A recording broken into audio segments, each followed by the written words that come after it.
भैया नमस्ते प्रणाम। आज हम पवन भैया के साथ हैं और बड़ी सौभाग्य की बात है, मैं पवन भैया को अभी एक गाना सुनाऊंगा और उस पर प्यार दुलार आशीर्वाद देंगे नहीं भैया? बिल्कुल बिल्कुल बिल्कुल।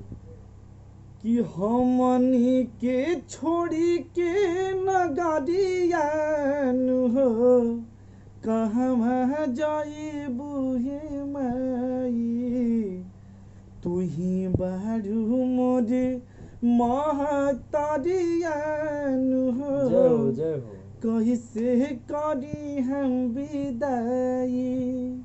नवरात्र आ गइल बा, कैसे भैया कि हमनी के छोड़ी के नगरियान हो कहवा जाइबू हे माई, तू ही बारू मोर महतारियान हो,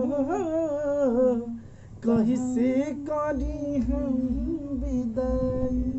जय हो, जय माता दी।